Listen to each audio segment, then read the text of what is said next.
Oh, oh.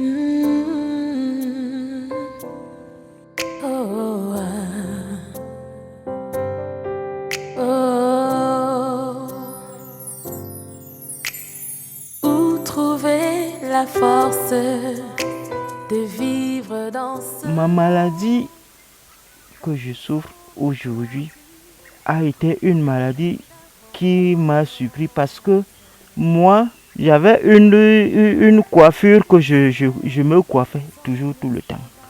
Après, quand je suis allé, il paraît qu'il n'y avait pas encore des tondeuses électriques. On m'a coiffé avec une lame. D'où la lame là.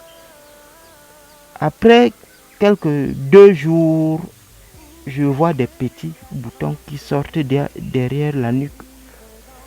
Bon, je me suis dit que ça va aller. J'ai pris l'eau de Javel, j'ai mis. Bon, mais ça n'a pas donné, ça a évolué. Quand ça évolue donc, moi, je me dis que non, ça va toujours aller. Je mettais même l'huile rouge comme ça. Je dis que ça va aller.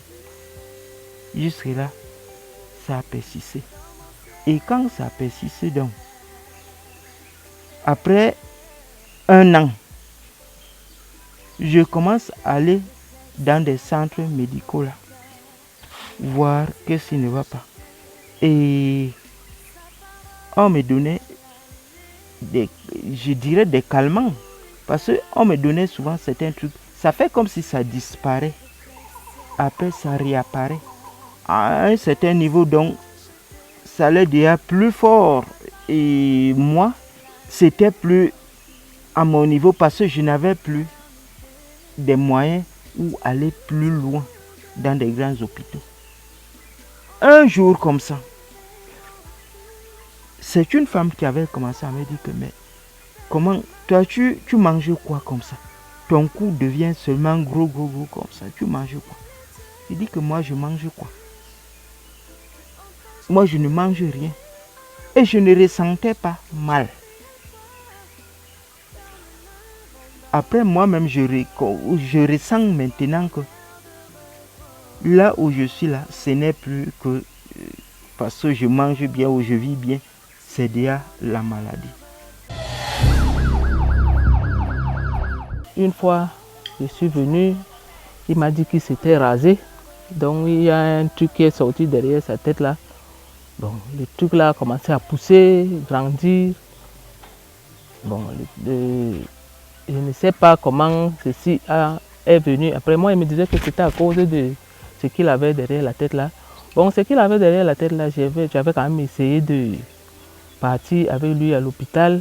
Bon, je suis parti avec lui au niveau de la PJ Elixono là. Il y a un hôpital à côté de la PJ là. On avait essayé de brûler ça parce que c'était tellement ressorti. Bon, comme on avait brûlé ça, essayé de baisser. Mais entre-temps, ça a commencé à pousser. Ce n'était pas aussi très beaucoup grave comme c'est maintenant là. Bon. Ça a commencé petit. C'est après que ça a envahi tout le cou. J'ai 23 ans que mon frère est souffrant. La provenance de sa maladie, ce que moi j'en sais. Un jour, il est parti se coiffer dans un salon de coiffure. Après quelques jours, quelques boutons ont commencé à pousser derrière sa tête. Et ce bouton, vraiment, on se disait que comme tout le monde se coiffe souvent, peut-être ça va finir. Mais ça a évolué jusqu'à ça a pris tout son derrière, le derrière de la tête. Et quelques années plus tard, après 2 ans, le cou a commencé à enfler. Et ça évoluait vite et très vite. Bon, la famille n'ayant pas les moyens, ma grande soeur qui est à Yaoundé, lui dit, viens à Yaoundé. je vais t'amener à l'hôpital. Nous sommes partis à l'hôpital. On a essayé de racler ce qui était derrière là. On a raclé. Mais il nous disait toujours qu'il sentait très mal. Donc quand on racle ça, c'est comme s'il peut devenir fou. Sa tête chauffe. Bon, on a essayé jusqu'à... Il ne voulait plus. Bon, ma grande sœur a aussi arrêté. Bon, c'est une grande personne, tu ne peux pas le forcer. Bon, elle a aussi arrêté. Après, le coup a commencé à évoluer. Vraiment, nous-mêmes, nous sommes dépassés. Le coup évoluait de jour en jour. N'ayant pas les moyens. L'une comme moi, je voyais mon frère qui est en train d'aller à la mort. Parce que les gens partout, parfois on part dans un deuil, dans une fête. Bon, tout le monde, on le regarde, on m'a parlé de lui. Ça c'est quelle maladie, il a volé, c'est la sorcellerie ou bien quoi. Mais on n'a jamais cru à ça. On sait quand même que c'est une maladie, peut-être ça existe. Mais on n'a pas les moyens pour soigner notre frère. Vraiment, notre frère est souffrant. Il souffre. Je voulais même prendre une photo là. Mon frère que j'ai connu avant, quand je le vois maintenant, même les petits-enfants, il fait peur aux petits-enfants. Quand je le vois maintenant, mon frère n'est pas né comme ça, mon frère était bien. Il était bien. Mais vraiment, je ne comprends rien.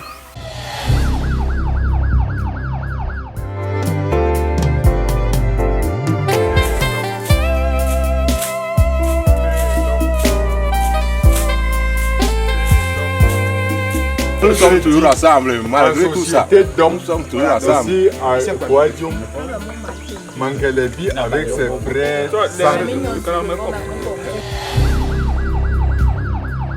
Je suis parti avec lui à l'hôpital central. On a fait des examens. On avait prescrit les scanners et autres. Bon, on nous a envoyé à l'hôpital général. Mais je n'avais plus... Moi, j'ai aussi eu un accident de circulation, donc j'ai perdu mon œil droit, comme vous me voyez porter les lunettes. Bon.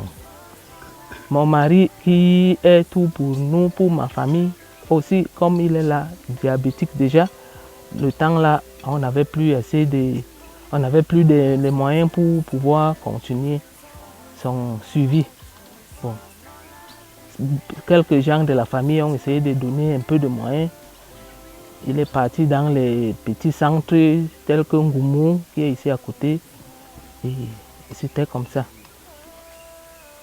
Je suis allé à l'hôpital à Djungulu, en face de la PJ là. Je suis allé là-bas.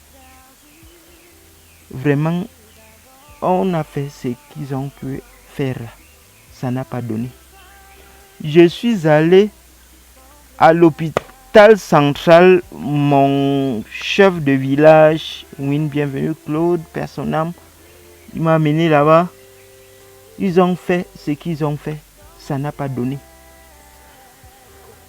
Ce matin de Mvobeti, je suis allé là-bas, ils m'ont fait beaucoup d'examens et tout. Ça n'a pas donné. Je suis allé loin, je vais... Au niveau même ici, je ne peux pas citer parce que Ngoumou et consort, moi je ne vais pas aller citer là-bas. Je suis allé dans... Il y a des rames, des carnets qui sont déjà remplis que j'ai marché pour me faire soigner. Pas moyen.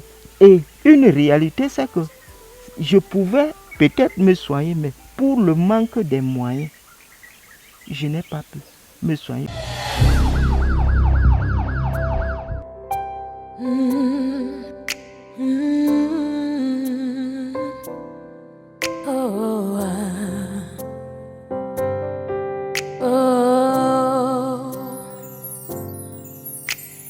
Où trouver la force de vivre dans ce monde quand tout semble perdu d'avance. De demander aux âmes de bonne volonté de nous venir en aide financièrement, même dans les prières, parce que nous-mêmes nous prions beaucoup pour lui. Lui-même il est entré dans les prières, ce que je ne le voyais pas faire avant. Bon, donc, nous prions beaucoup pour lui et nous demandons vraiment de l'aide pour tous ceux qui peuvent nous aider. Je demande de l'aide auprès de vous, je vous demande pardon de nous venir en aide pour mon frère, pour qu'il retrouve la guérison. Parce que là où il est là, il ne peut rien faire. Il est là comme ça, il attend. Lui-même, il était même déjà désespéré qu'il ne peut même plus vivre avec la maladie qu'il a. Mais je demande pardon pour les âmes de bonne volonté, de près ou de loin, de nous venir en aide pour que mon frère puisse aussi trouver la guérison. Mon frère est en train d'aller à la mort. Aidez mon frère, s'il vous plaît. Non, on n'a pas de moyens, on n'a pas de moyens. Aidez mon frère. Je demande juste l'aide des gens de bonne volonté qui puissent m'aider. Parce que je suis déjà fini. Je sens mal, très mal, qu'il n'en faut. Je demande seulement à tous les gens de bonne volonté qui puissent seulement m'aider. Mon refuge, je crie à toi.